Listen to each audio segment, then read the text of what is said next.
नासिक में भाजपा नेता और कार्याध्यक्ष रविंद्र चौहान ने आज वीर सावरकर वाड़ा का दौरा किया और उन्हें नमन किया।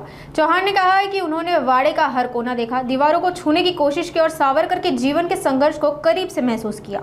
चौहान ने कहा कि वे सावरकर को अपना दैवत मानते हैं और 100 लोगों को उनके बारे में सही जानकारी देंगे। साथ ही उन्होंने ये भी कहा है कि देवेंद्र फडणवीस से बात करके वाड़े के लिए आवश्यक सरकारी सहयोग सुनिश्चित करेंगे। राहुल गांधी की ओर से सावरकर पर की गई टिप्पणियों पर तीखा हमला करते हुए चौहान ने कहा है कि जिनकी खुद की कुवत नहीं है वे सावरकर पर टिप्पणी कर रहे हैं। उन्होंने कहा सावरकर पर राजनीतिक बयान देना राष्ट्रद्रोह के बराबर है, ऐसे लोगों का बहिष्कार होना चाहिए। उन्होंने ये भी दोहराया है कि स्वातंत्र्य वीर की उपाधि सिर्फ सावरकर को ही दी जा सकती है। लोकांनी जे लिहिलं ते वाचतो आणि प्रत्यक्षात ज्यावेळेला ज्या ठिकाणी त्यांनी त्यांचं जीवन आणि त्यांच्या कुटुंबियांनी जीवन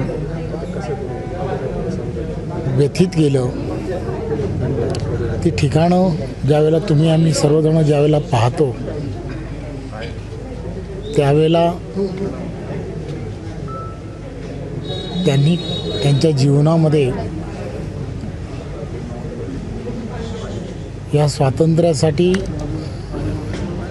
केलेला त्याग हा आपल्या सर्वांच्या खरं तर लक्षात येतो। खरं तर पुस्तकरूपी सावरकर बऱ्याच जणांनी वाचलेत आणि प्रत्येक जण माझ्यासारखा सर्वजण हे त्यांचे जीवनातील असणारे प्रसंग पाहून त्यांनी अनुभवलेले सर्व विषय लक्षात येतात। आमच्यासारख्या प्रत्येकाने त्यांना त्यांचं दैवतच मानलं, परंतु खरं तर त्यांचा हा जीवनाचा असणारा जीवनपट ज्याला म्हणतो, त्यांच्या कुटुंबियांनी जे त्यांच्या आयुष्यामध्ये भोगलं ते खरं तर देशातील असणाऱ्या प्रत्येक व्यक्तीने आणि तरुण पिढीने हे येऊन प्रत्यक्षात जर पाहिलं तर खऱ्या अर्थाने स्वातंत्र्यवीर सावरकर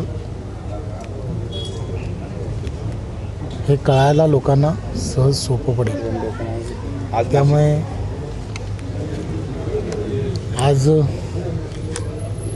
ज्यावेळेला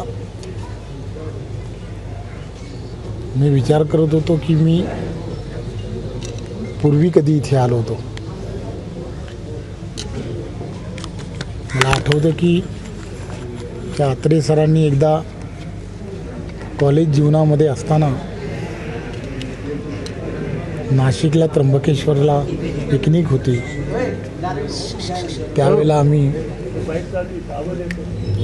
वाडा हा बाहेरून पाहिला होता। त्यामुळे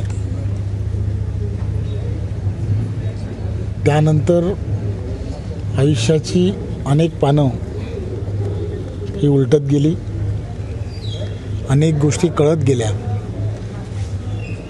आणि स्वातंत्र्यवीर सावरकर हे अजून तीव्रतेने मनामध्ये घर करू लागले। आणि आज